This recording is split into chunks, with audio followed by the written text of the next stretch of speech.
Hey everybody, so this is Makeshift and Briar here, and we've Yo, got yo. something a little unconventional.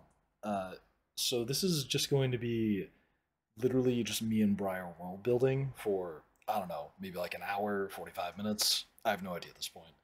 We're just going to record a world building session to see how it goes.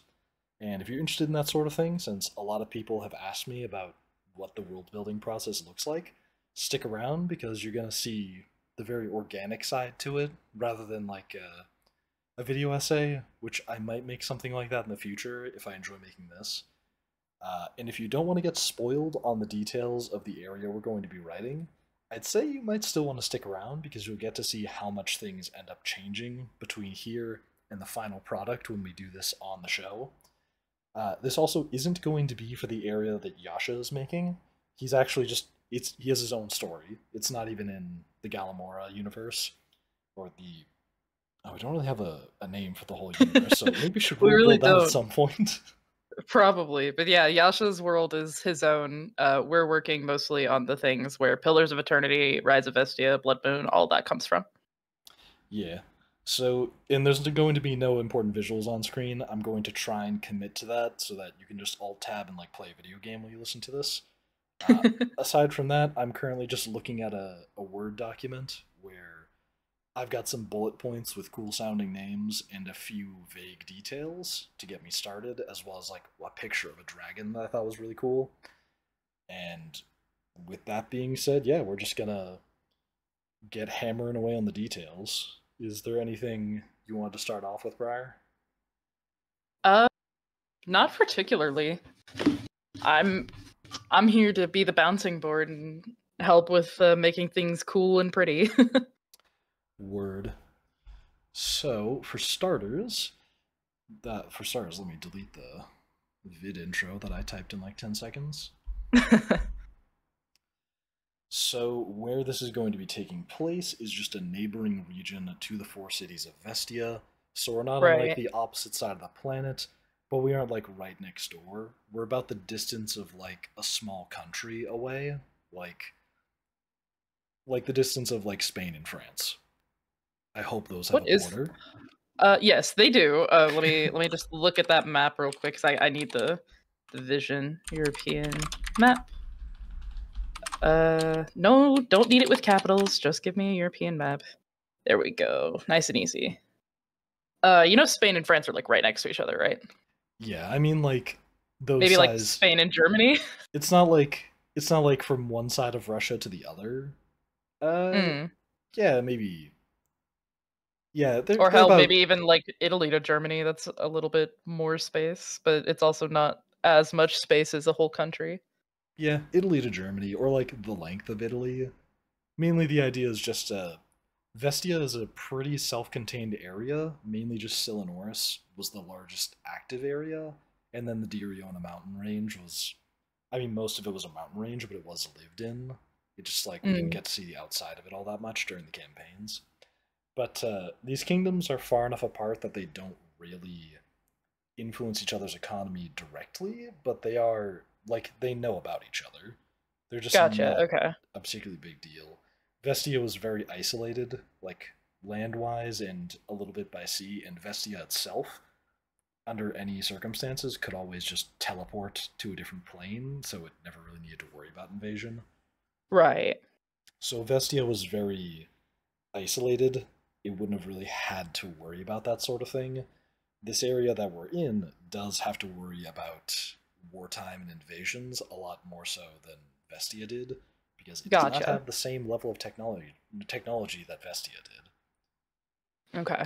So when we're talking about technology, what are we looking at here? Are we looking at something similar to maybe I don't know, like Final Fantasy 14, where it's a mixture of there is machine and there is steel, but there is also a lot of fantasy and a lot of magic going on. Are we looking at something like that? Or are we looking at something like pretty contained to an aesthetic like steampunk or gothic, maybe something like Bloodborne? What are you thinking for this area? I'm thinking that so far nothing is more advanced than like the luxury things you'll see in Vestia. So Okay. in Vestia, like a motorized vehicle is still kind of a luxury thing, even after all the years of them understanding combustion engines, because Mm. resurgent energy was just so much more useful and it never really got used for combustion engines. So those are still kind of like a luxury, very expensive thing. That's just when a horse isn't available, or like when you just want to like give it a try, or you need to get someplace really fast. Mm-hmm. So nothing has really gotten into the Industrial Revolution yet, but there is plenty of metalworking, plenty of very large cities. We're looking at like this image that I have down below. It's like a dragon standing in the middle of something that's about the size of a Roman Colosseum. So Mm-hmm. you'll see civilizations that are about the size of like the ancient Roman cities. Okay, I see what you're saying. I've been playing a lot of like Assassin's Creed Valhalla lately, so I have like a pretty good idea of what kind of size you're going for. Oh, nice. Yeah. What else? Investia. So that's where it is. It's Hmm. the nearest neighboring major kingdom, or I guess collection of kingdoms, as we're going to be figuring out here. Okay. And the whole purpose of this area, so Vestia was primarily meant to be a criticism of late stage capitalism in a lot of Hmm. ways. It's sort of when things start to stagnate and there's an abundance of plenty of everything. Uh, and there's other areas that we didn't get to explore yet, which we're probably going to return to in the future. In fact, the Right. upcoming campaign I'll be running, the original idea was to have it in Mortel Bay, but now I'm like, I want to make more stuff. So that's what I'm doing. More stuff.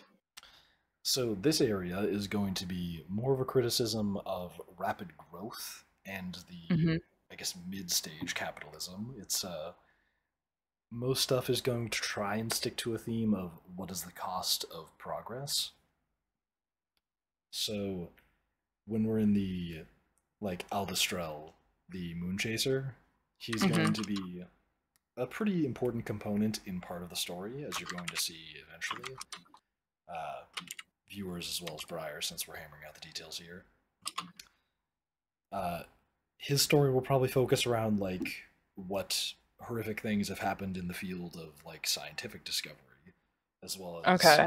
do I have any criticisms of like contemporary academia that I really want to vent by using Oh, I've got 1,000 of them. yeah, by having like a goofy talking dragon make fun of people or something. I don't know. Uh, so that's the sort of thing you'll see there. Other stuff will be uh, the pretty low hanging fruit of expansion via warfare. It's not too difficult to criticize warfare. It's not a pretty thing. Uh, Right. so I suspect that even though there will be story elements involving warfare and combat, like there wasn't really in Vestia, since the region was a bit too stable. Right. This area, there probably won't be too many stories involving encroaching, like encroaching militaries, or the military of a city that you guys are in, trying to go out somewhere else to invade somewhere. But that probably will be present in the story, just not focused on all that much, because I just personally think it's too easy to be like, yeah, war is bad. Like, yeah, of Right. course, it's not pretty. We all know war is bad.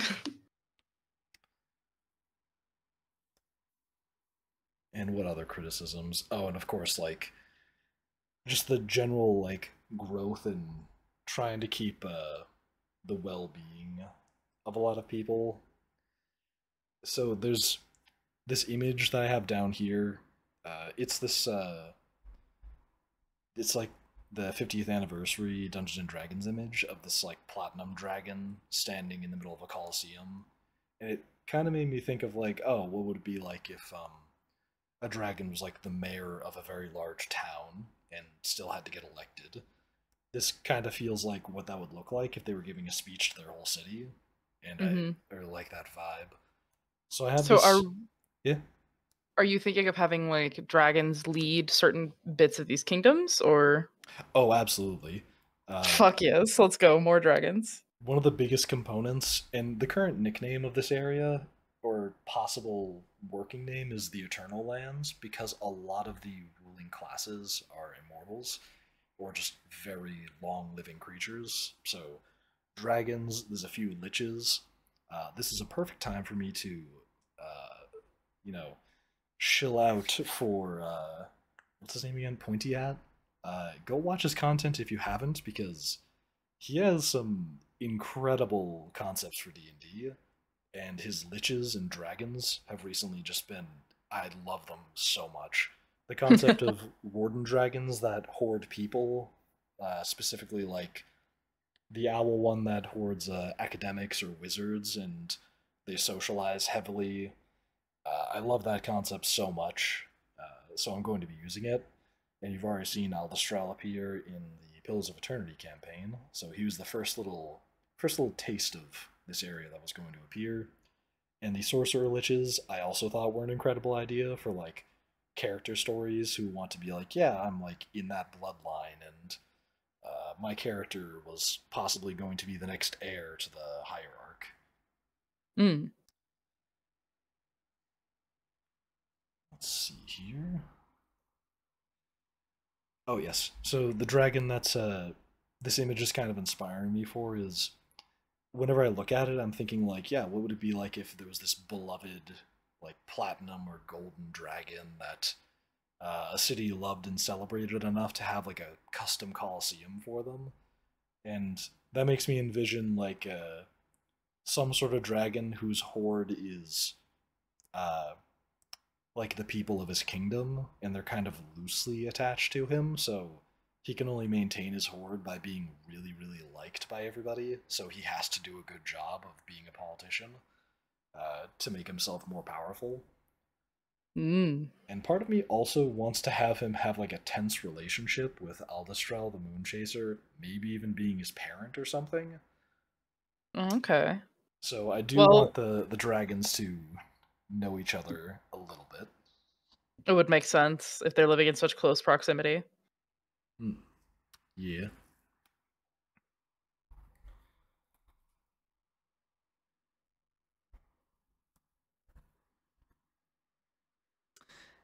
I have an idea. I kind of want Oh, to. okay.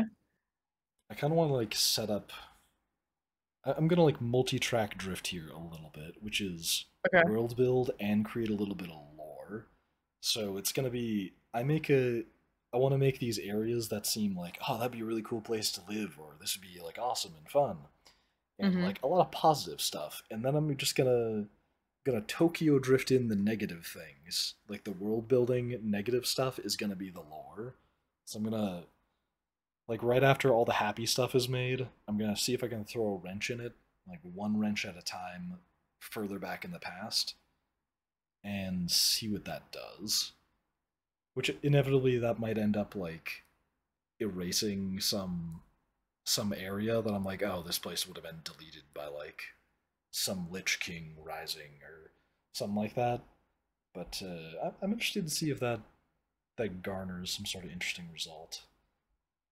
Okay. So let's see what else I've written here. I have a few names ready to assign to things that sound they sound all right. Who's in charge? Warden dragons, the hierarchs. Oh yeah, we still have some of the lesser gods from the Galamora lore, so I should pull up Oh that yeah, that document. I that gotta find that as well. DDD document. Oh, where did it go? That's my best Porky the Pig impression. I did it. Did a bit. I did. I did. I did. I did. I did a document. Somebody please send me to hell. That is the wrong document. Thank you. That is the homebrew document. Thank you. That is your instinct documents. Thank you. Can I please just have the one document that I'm looking for? Where is our server? There it is. I found it. Docs. Copy. There we go. I found it. Nice. Now to remember which one of these three documents had the gods' names in them. World of Galamora copy. Yep, there we go. Yeah. They're separated into 1, 2, 3, 4 different pantheons, I think. Yeah.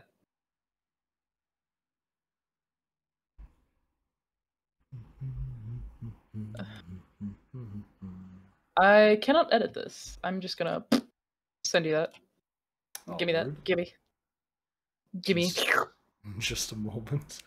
Uh, uh, Where's this document? I'm just gonna type in copy into the search bar of this thing. Homebrew. Where is this? The World of Galamora, right? Yep, the World of Galamora copy. There you are. I see your little square. Access request? I don't know. Share. This is looking a little suspicious. Of course I'm suspicious. It's me. Where is it? It was the god of fire and the god of steel that got merged. Yep. They had that involuntary Dragon Ball Z merger going on. Yep. They crammed themselves into one dwarf. Yep. Right into Brock. So, God of the Forge. oh yeah, there's this whole concept from this is a great example of what I meant when I said stuff changes between when we're making the lore and when we actually end up running this. There's this whole section here about pantheons of gods that we just like never even touched during the campaigns because first of all, they were all so loosely associated with each other that like in Vestia the pantheons were practically meaningless because all the gods were mostly dead and or like not in good enough shape to really call themselves gods. Like Tanix, Tanix was just some dude who could steal really well. Yeah. He's still technically around though, isn't he? Tanix? Yeah, he's vibing. Yeah, okay. Leviathan said, is Deersis still alive? Is he dead? I want to put dead next to the ones that are dead. Oh yeah, the God of Fate's original name was Orberry. Wait, what? He had a name? Yeah, it's down here. God of Fate. Orberry. And the thing I wrote for him was arguably the strongest and weakest among. I can't read because your name's in the way of the words. This is a great feature of Google Docs. Arguably the strongest and weakest among the gods, while able to see the future, they lack autonomy for the same reason. In their own words, all things that are fated to occur cannot be altered by any force in existence. Yeah, he kind of kept up that concept. Is he was the weakest and technically the strongest, in that he did very little in the story until the fate of the universe itself was at stake. But yeah, that right there was the origin of the God of Fate. Was me just being like, I know that the Greek God of Fate or something like that, or the Titan of Fate, doesn't really do much. He just chills. Yeah, I remember that story. He just sits there. And the original concept I had for how the God of Fate looked was just a massive porcelain statue that kind of sat around like the Buddha statue, or in the Buddha pose. Yeah. But it didn't really like the talk lotus. or do anything. And then I ended up being like, I want him to talk and like do stuff. Then Interna.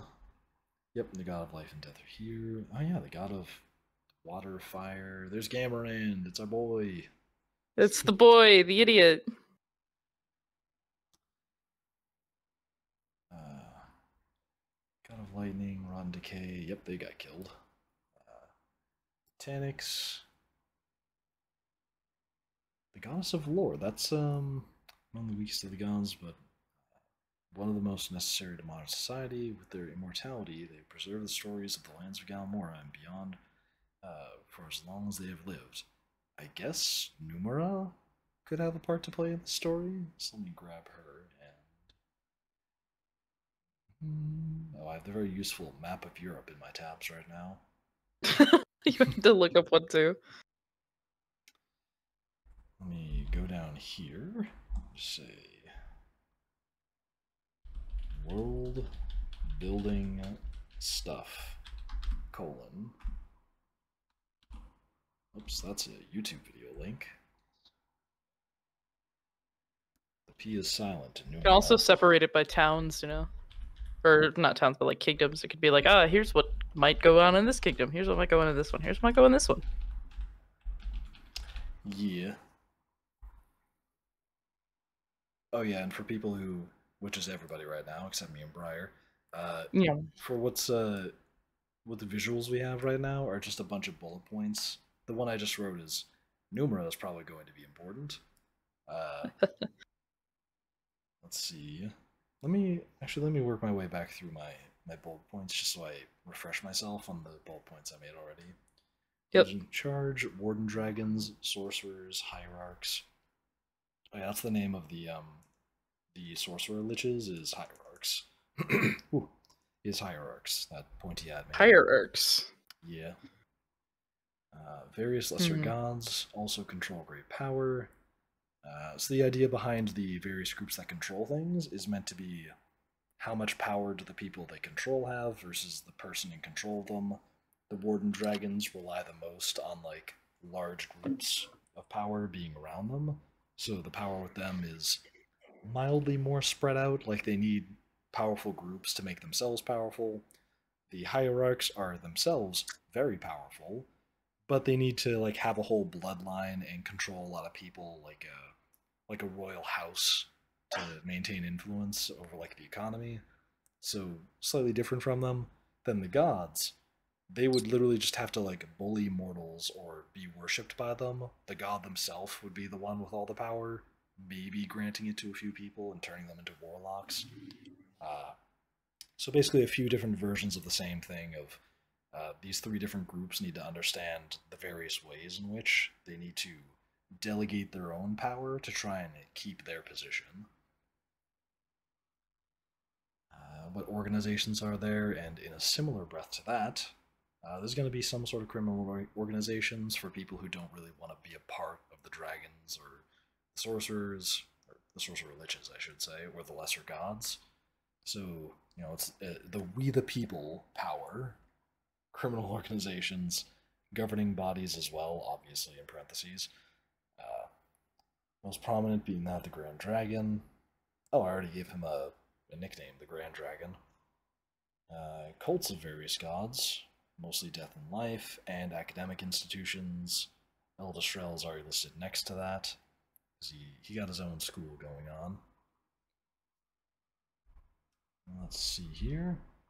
And then I wrote fun places to visit, smiley face emoji. I think This, that was me actually that wrote that one. yeah, oh, maybe. I think I might have put a colon right after it. And I was like, oh, Yeah. it's like the bipolar t shirt. Funny. Um, have you seen that, or is that just like completely? No, I've seen it. It's the T-shirt. It's got like the parentheses in the middle. It's colon on one side, colon on the other. It's like, Yeah. oh, which one is it? Lol. Anyway, yeah. So, fun places to visit. Large, uniformly colored city, religious thing. You all know exactly what I'm talking about. You know that one city in Greece that like every video game developer visits and is like, let's make an area like this. It's a bunch of Oh, like, it's a bunch the of like, yeah, buildings with blue roofs. like the one Oh, I area think I in know what that is. Overwatch. Yeah, I'm is yeah, Santorini. Yeah. yeah. So I envisioned something like that because, of course, I did. It's the place that every video game dev wants to like put in their game because just everybody does it. I mean, it's beautiful. There's a reason that it's so popular. Yeah. Slums with homes stacked on top of each other. Oh yeah, like the Ready Player One concept. There's a meth head in Ah, the yeah. corner eating rats. I told you it was me who wrote this one. That's that concept was actually a character I played a long time ago in D&D, which was A meth head that ate rats? it was the original Corcus. He his Oh my backstory god. it was that he just ate rats like really commonly, and he wanted to be a great chef, so he got really good with using a knife. Oh my god. He died in like the That's first something. 2 sessions. It was hilarious. Good job, Corcus. The next bullet point is big fucking tunnels full of dead bodies and skeletons because it's easier to put them there. Yeah, Oh like yeah, the catacombs. so That's what it's I was thinking about. yeah, some sort of instance of like just kind of putting all the dead stuff underneath the city because like Yeah. they can't be bothered to like maintain It's whole like graveyards. yeah, it's like we're growing outwards. We don't have the space for graveyards. Just shove them underneath the city and see what happens. Yeah. Probably Uh, super haunted. Military waste dumps? Question mark, question mark, question mark. No, not the bathrooms. Hmm. Interesting bullet point. Wonder who wrote that. I do not remember writing that. I'll be really honest. It was probably me. I don't remember it at all. Then we got indigenous groups. Should probably research actual reservations before this one, though. Yep, that is a good reminder to myself. Because one thing living in America has made me mildly passionate about is the concept of like a civilization growing really fast and just completely pushing aside indigenous groups. Uh, it's especially annoying when the country finished growing and didn't give back the land. So Yeah. yeah, that's something we might touch upon during the story. Is what groups Yeah. was the expanding civilizations kind of pushing out? Uh, Yeah. We can definitely look into that when we get like more in depth to the uh kingdoms themselves. oh yeah. Then testing in labs, the inhumane kind. You know exactly the kind. Just don't Google it if you don't want to ruin your day. Uh, but the kind of stuff that would probably occur at like academic institutions, maybe even under Aldistrel, is like some student tries to impress him with new Mm. knowledge, but just ends up really pushing the boundaries too far. You could also with like if you go into human testing and stuff like that, you could also go into the morality of is it is it okay to test on like death row inmates? That's an interesting one.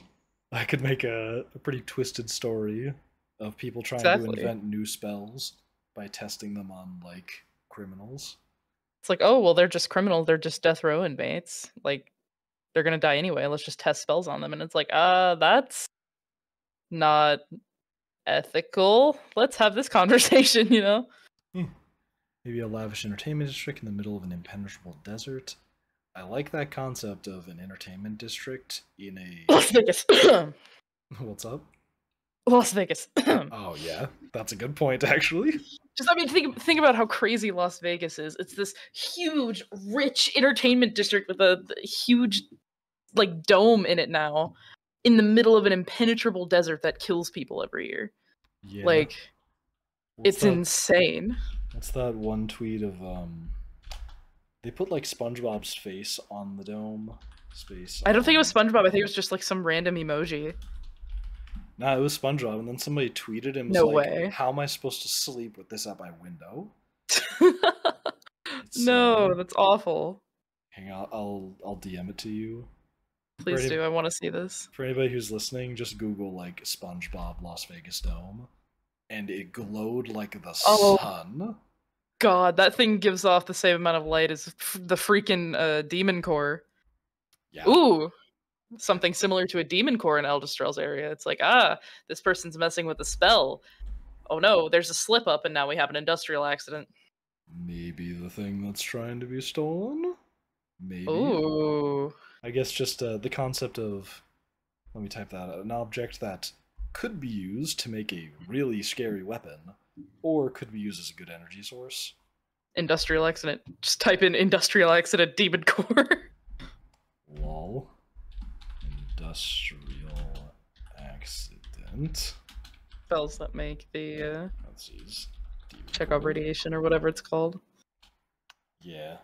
Or that concept, maybe just the concept of, because back when nuclear energy was first being discovered, there were scientists and different people who were saying it's kind of like if like the 19th or 20th century discovered a technology from the 25th century, like we were, it was something we probably shouldn't have had our hands on that early, but can't really unlearn stuff. So people were just kind of scared of it because it was technology that was so far ahead of what we were ready for. So, Demon Core, or just tech too powerful to handle. And currently we're still just in the bullet point phase right now, folks, to give you an idea of where we're at. Although I bet you within like Not too long from now, probably like 10 minutes from now, we might already be starting to like write out lore. Yeah, probably. History accent, humor might be a big thing. Where were we at? Problems in the world, academic research being unethically performed, destruction of indigenous groups, destruction of individuals within prominent families, source religious hierarchs. This one with the hierarchs kind of zooms in more on personal problems, so we could save that later for individual characters in the lore that are going to be important. Yeah. These ones could be used more so for identifying problems at like a city scale. I think we might need some sort of problem that puts two neighboring regions at odds with each other. But I want it to be something a bit more significant than just they're expanding, they need more lumber, and their borders are starting to get close, and so things are going to get tense as they're competing for the same resource. Maybe the first thing that popped into my head was some sort of mine where they're extracting material that's kind of on like neutral ground. It's not really like a significant location, Mm. but it's discovered that the material they're mining is actually quite valuable or quite useful in some way, and that immediately rises tensions in an area where previously two groups overlapped with no problems. Like spice on Arrakis. Yeah, the dune is on the brain. I live with my husband, the Dune Man. How could it not be? Oh yeah.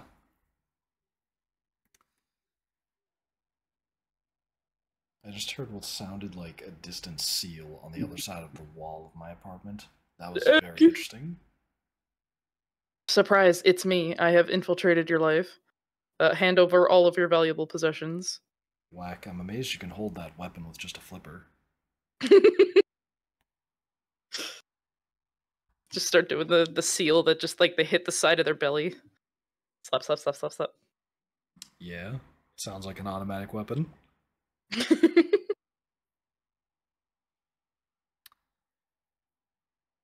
I just glanced at the meth head in the corner eating rats.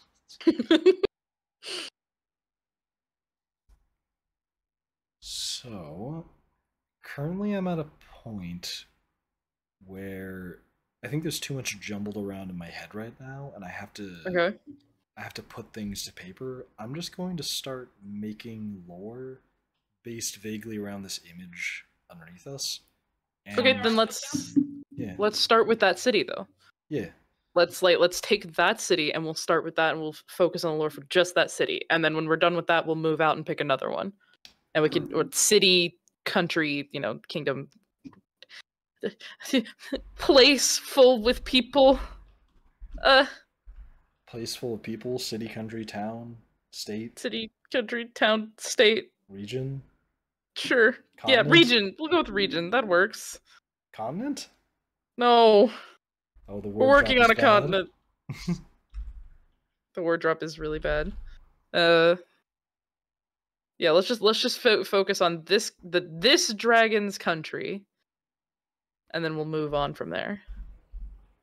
Which I am going to name, if I can make this indent correctly. Humongous. Oh my god. I couldn't help it. I'm sorry. Pleiodorus, which sounds close Ooh, to the Pleiades. Uh, Theodorus. I like it. Pleiodorus, the guiding city. Ooh, so are we gonna look into making this one like one of the bigger kingdoms in the area, like one of the ones that other kingdoms should like look to? Yes, absolutely. All right. So, if you don't know about the Pleiades, I it's don't. Please explain it. so it is a collection of stars, which is, if I'm not mistaken, take this all with a grain of salt because I could be greatly mistaken. It's the Little Dipper in the night sky.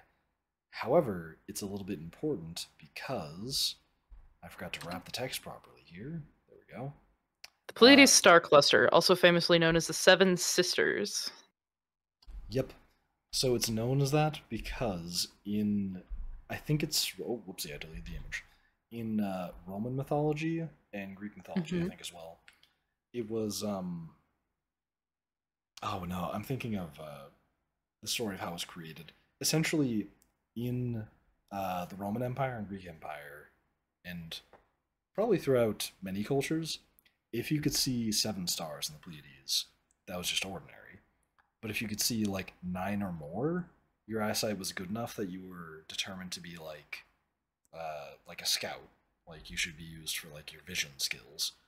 So it was an eye test for a few people, but for I think there was one native culture that stated it was like a group of 7 sisters who escaped a bear by climbing on top of a massive tree stump and it grew into the sky. Oh, that story. Okay. Yeah. So every culture has like some version of what formed the Pleiades, for the most part. But yeah, that's one that I'm familiar with, and I just remember that the Pleiades was like uh, in Greek or Roman mythology was something they used for like testing your eyesight. So Pleiodorus, the guiding city, uh, ruled by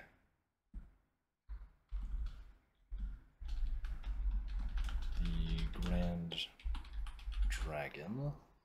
And what is the name of the Grand Dragon? All right, well, time for me to go looking for names. Yeah, because I'm looking at the names up here and I'm like, these don't sound like a golden dragon name. These sound like. Sometimes when you look at the names, like I'm looking at the list of like 5 that I got here that sounded good. One of them says like Aklua, I have Ebrad, Toklamar, Zeklavar.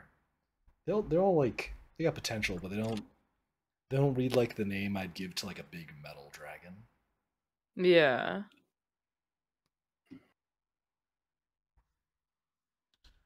Important distinction. Are we going male or female dragon here?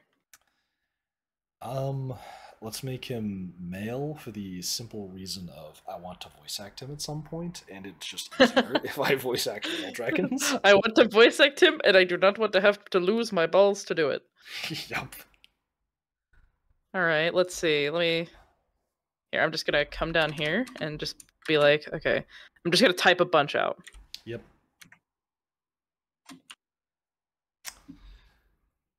Let's see.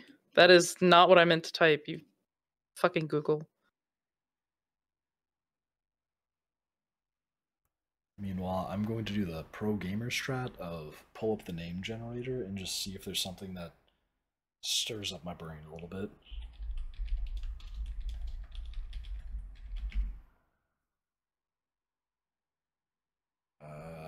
These are not the name generators I'm familiar with. Let's go with that one.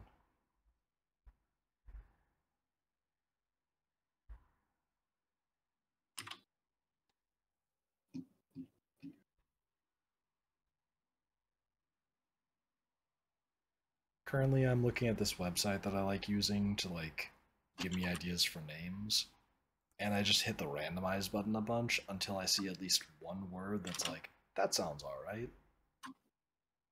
Also, folks, if you want to just do the easy route, you can name wizards after just like medicine. So, like, the evil lich Xanax, that's one that I saw in a YouTube video, and I was like, that fits too well. Tylenol. Oh my god. The Grand Wizard Tylenol. Or the Archmage Advil. Advilis. See? It kind of fits in a weird way. There's a strange overlap between fantasy wizard names and things in the medical field. Like, just the way they sound.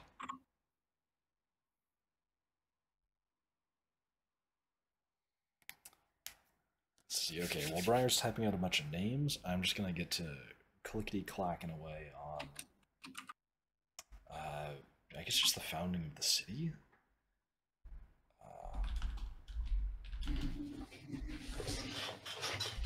There's a lot of stuff going on in the background.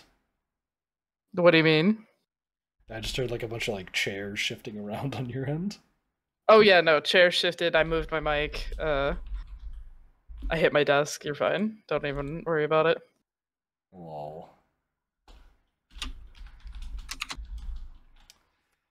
The city of Pleiadorus began as. What do I want this to begin as? Looking at this image, I can see there's a lot of similarly colored buildings, and a lot of it looks like it's made out of stone. I kind of want to make the origin that it began as a carving in one large piece of like white stone that, like, I don't know, juts up into the sky as a point that can be seen from very far distances. That's kind of what I'm envisioning. And then this dragon is this proud ruler that stands atop it like a gem on top of a crown. That's what I'm envisioning. So, the city of Pleiadorus began as. I could also flavor this better in the future, so I can just say began as a porcelain white mountain. I could say a monadnock, like a mountain that stands on its own. A little history or geology lesson for anybody out there. A monadnock is a mountain that stands on its own without any range around it, or other mountains. In fact, the mountain that I'm thinking about right now, I saw this on Mini Minuteman's channel, also check him out, he's incredible, is a. So there's this one mountain in southern Maine, which was this kind of like white colored monadnock. Apparently, it's made out of a type of stone that's really good for making stone tools. Kind of similar to obsidian, but a little bit more durable. And it was so good at it that the indigenous people of America had a massive trade network centered around it. And in fact, there was tools from this mountain found as far south as like, I think like Florida or Georgia. So those tools were going far, like the entire distance of the east coast of America. So that mountain's the one that I'm thinking of when I'm picturing the start of this city. Porcelain White Mountain, upon which the first founding dragon began carving his home. I guess the origin of this is going to be that a dragon carved out his first home on like the mountaintop. Oh, if only I could spell the word origin correctly.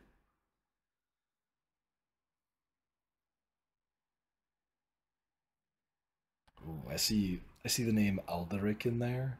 Mm-hmm.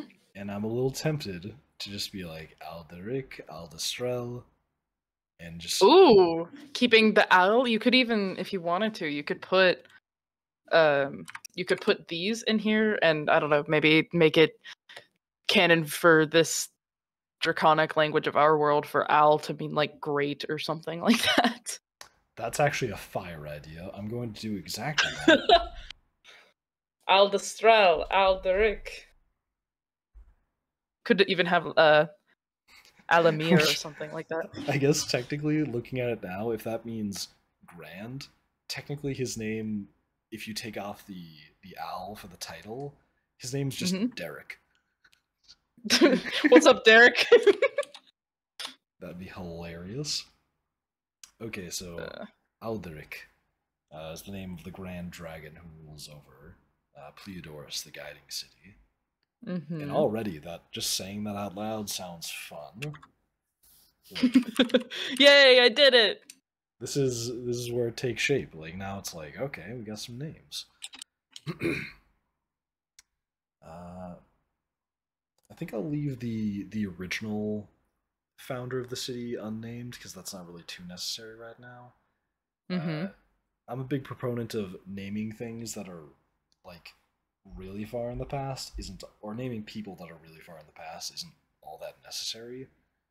Like, you just kind of need Excuse me. names to keep track of who's doing what in the present tense, or if you like really need them.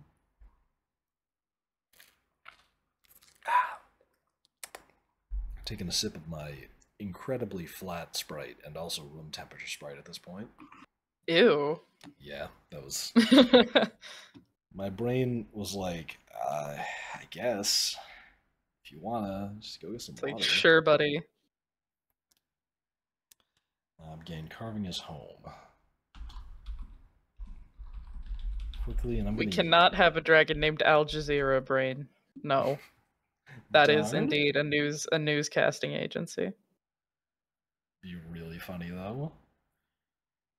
I'm going to yoink the lore, the IRL lore of that one Monadnock in Maine, and just say, Okay. this place quickly became a hub of trade. Quickly, Nice. became a hub of trade for the creation of tools using the material the mountain is made of. Right now, I think there's a good opportunity to say, is the mountain made of something particularly special? Or is it just made out of like a pretty good construction material? So when you say special, are you talking like jade, like silver? What are you talking? Like valuable, like yeah, like a precious metal. Could it be that that could be a motivating factor for why people want to take over the region? It could be the reason it stayed in power so long. I kind of want the mountain to be made out of something particularly valuable, and like a lot of the mountain's been mined away at this point. I mean, that'd be really cool, especially if you wanted to have like the top of the mountain is where the main city is, and then you have a lot of almost suburb type thing that's built into the mined out areas. So you could have not necessarily slums, but you could have like lower income housing in old what are they called? Mined out areas. It's like like goes into the dirt. Oh, there's one in my hometown. Quarries. Ah, that's it. So it's like, ah, yes, everything in this quarry's gone. We could just put a fucking neighborhood in it. Call it a day. It's one idea. Material of the mountain made for good tools. Magic components and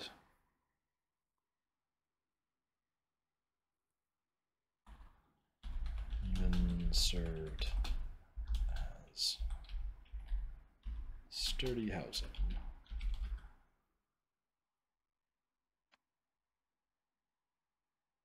Because I do know that there's this type of construction. It's again another indigenous method over in like Europe on one of the islands off Italy. There's these subterranean houses or something that didn't need fires going because the limestone kind of regulated the temperature enough that you didn't need fires when you were inside of it. I thought that was Yeah, I think I know what you're talking about. Again, saw that on Mini Minuteman. Those are aren't those in New Mexico? They could easily be. I have no idea. Here, okay, I'm looking it up. Housing built into sites of. Wow, I have a group chat that is popping off right now. I just looked at my phone and saw 55 messages in the. Oh boy! The digital. Who got caught doing something bad? No, it's one of my friends. I swear, I think he has like a. I feel like he's a bot that like grabs the front page of Reddit and just posts them in the group chat. I appreciate it, but they're all like really derivative memes. Like, he's trying to bring I know what to the this group is called. Ancient. Okay, let's try ancient settlement. Ancient settlement inside mountain face. Come on, Google. Here we go. This place. This place is what I'm thinking of. It's an ancient Native American village. The Cliff Palace in Colorado's Mesa Verde National Park. If you look at our DMs, it looks like that. Oh yeah, these things. Yeah, that's what I was thinking of. Man, It's like you could easily put those in there. living underneath a rock that big would be stressful for me. Not if you knew you mined it out correctly. But hey, there you go. That's another reason it could be low income housing, is that it's like, oh yeah, I mean, it could collapse. It probably won't, you know? Yeah.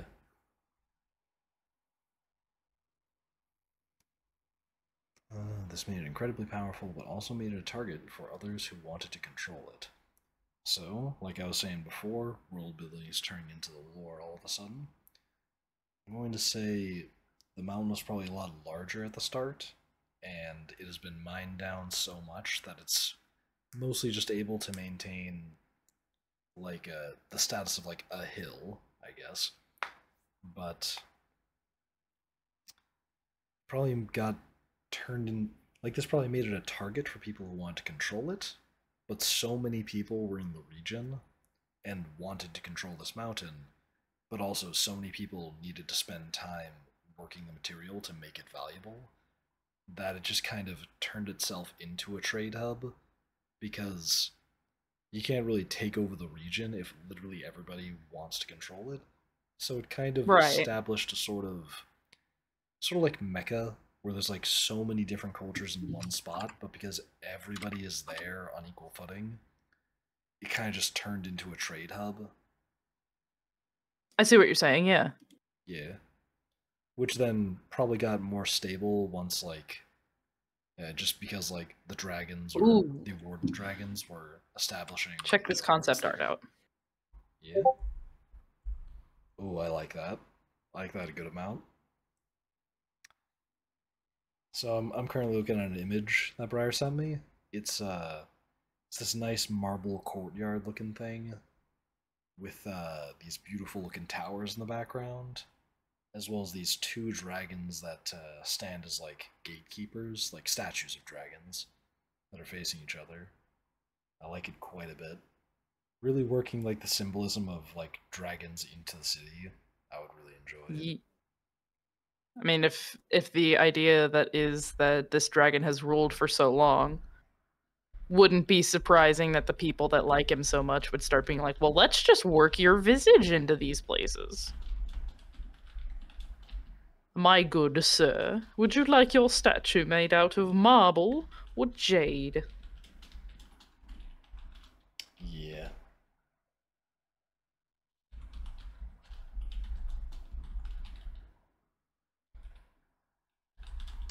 So many people trying to control it, they were all on equal footing and couldn't establish dominance over other groups. Nope.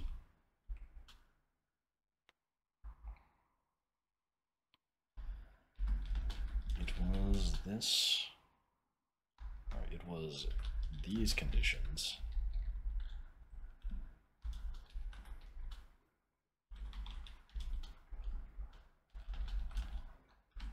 These decisions that led to the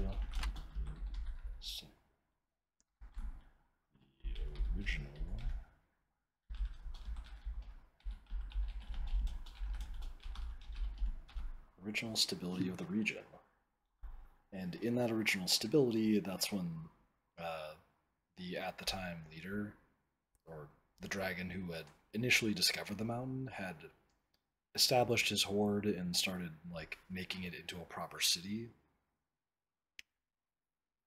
And after that, it was just the city kept being inherited by the next like person that the dragon would either turn into. So the way the warden dragons reproduce in Pointiat's lore is they pick somebody who's significant from their horde, they juice them up with a bunch of their draconic juice. That no. Ooh. Magic. I just realized how it sounded, and I need to make it lore accurate.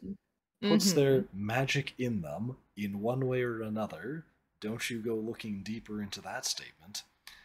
Oh, And woo. they transform into a dragon themselves. So, that's basically how the next one is formed. That doesn't necessarily kill the original dragon, but these are dragons that aren't meant to be immortal, but like a few thousand years old before they die. Um, let me quickly look up what the D&D 5e dragon lifespan. Barring some misfortune, a dragon can expect to live in good health for 1,200 years, possibly even longer, depending on its general fitness. Okay. Yeah, 1,200 years sounds about right. It's like 1,000-year-old dragon's a pretty old dragon. Yeah. And where was I? Conditions, stability of the region. Was in this stability that the first warden dragon, parentheses, the founder, established their power through the people's love of them. So essentially, the dragon was just the cool kid at school and really popular. And as more people liked them, it created a positive feedback loop of their powers benefited their followers brought in more followers, and everybody became more benefited by being a part of this dragon's horde. And eventually they Yeah. just became mayor. Okay. Then, after a few generations of new dragons taking up the position, we have reached the current Grand Dragon, Alderic of Pleiodorus, or the current mayor of Pleiodorus.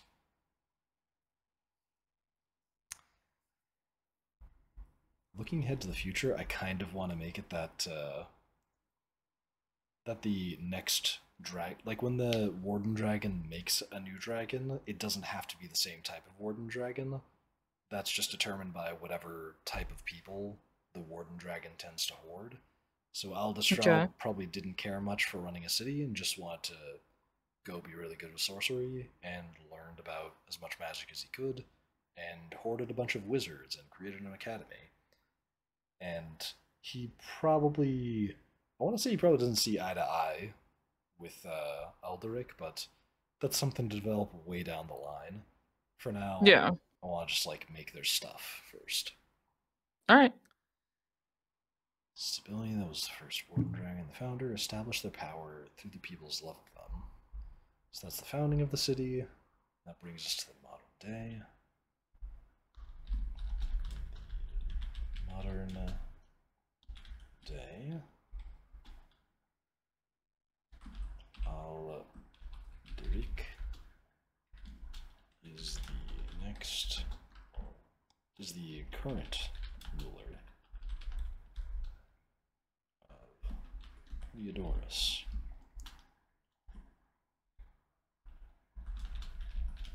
Just like those before him,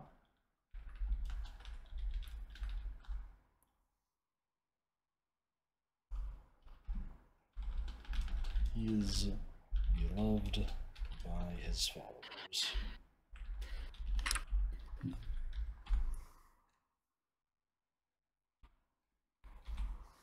So generally, the people who like the dragon, they really love the dragon. He's real cool. Like when they go visit their relatives in other kingdoms, they're like, "Yeah, your mayor's cool, but he has to like stand on that podium and cast like prestidigitation on himself to make his voice louder, so you can actually hear him. Our mayor, he just flies in from the fucking sky, lands on his custom like ramp podium thing in the middle of a coliseum, and he just talks at regular volume, and we can all hear him. It's awesome. That is one loud mayor. Yeah. His followers. Is there any particularly unique quirks I want to give to Alderic while we're here. Could make him the world's biggest bard. Big ol' charisma. Yeah, just like stupidly enjoyed by like everybody around him. I guess I could alter his appearance, but I like Pointy Hat's only made two of the Warden Dragons so far, and one was a lion for sorcerers, the other was an owl for wizards. I'm a jump the gun on him, and I'm gonna say Mhm. bards would look like what's a really social animal that isn't a dog? Let's see. Social animals. Come on, Google. What animals are very social? Or maybe just Canites, primates, rodents, rabbits, sheep, and swine. or maybe something that's just meant to look very regal. Like you could even look elk-like. That is a loud motorcycle passing my house. I mean, elk could probably work, because don't deer kind of have a little bit of a herd? Yeah, true. Or let me think. Because lion's already being used for the sorcerer, and like it makes sense based on the lore he made. Could do ram. Ram, yeah, I Yeah. kind of like that. Just the Rams are social animals. They live in herds. They have those big, beautiful horns. Some can even have like two sets of horns. Or is that a goat? I mean, that might similar be. species. I wonder if that's just the same thing. We're just making a fool of ourselves right now. A goat or a ram? Both, like, what if that's just the same thing? Because I can't Are remember. rams goats? Are rams goats? A ram is a male sheep. Yes. Huh. Interesting. Oh, okay. A goat's just a completely different thing. Like, yeah, a goat's a different species. But look at some of these really epic horns that rams can have that could definitely be incorporated. Let me peep these out. Yeah, those are nice. The Because ibex are like rams, the really big ones. rams were like Thor's big thing. Or was it goats? Now I gotta look again. Thor goats or rams?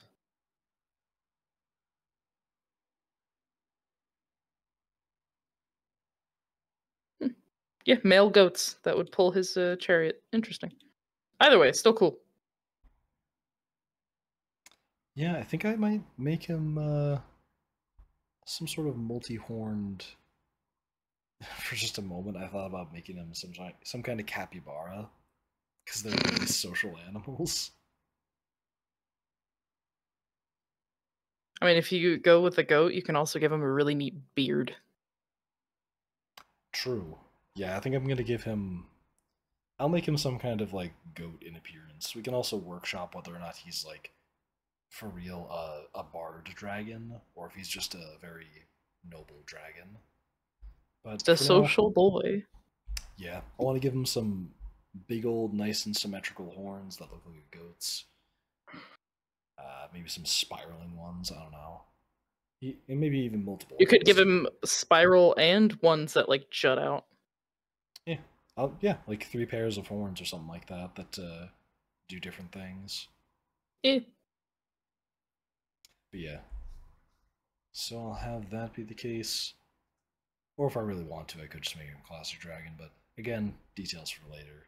For now, Yep. yeah, wanted to have some sort of noble appearance. Very social kind of guy. Uh, and probably plays an important role in the story once it like gets going, or if he gets involved in the story. He's gonna be a chatterbox. Of course he will. His followers known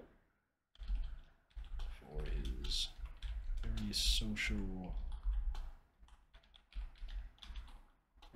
attitude.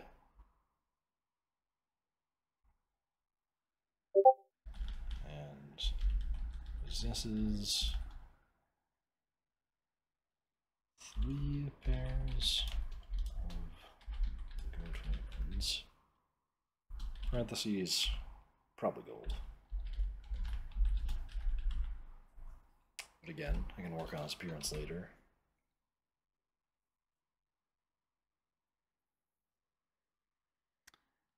And how long have we been going for?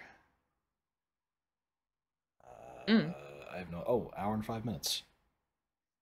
Uh, at that point, I'm kind of happy with just like that one session of world building. It's also like past 10 p.m. for me right now, and it's like 4 in the morning for Briar. So yeah, 3:15. I'm willing to end it there. That's pretty good. So that's been what it looks like to go through some notes, like, oh, here's stuff I wanted to do, and then be like, all right, let's get cracking. Here's a city. Here's who rules it. And that's basically what 1 hour's worth of mine and Briar's world building looks like. Uh, I might make more of these. I might not make more of these. I don't know. But for everybody who's curious about what the world building process looks like, that's what one city and its founding, plus a little bit of lore, looks like. Uh, like and comment if you want to see more of these. I don't know. That's all. Whoop whoop. Bye. Bye bye.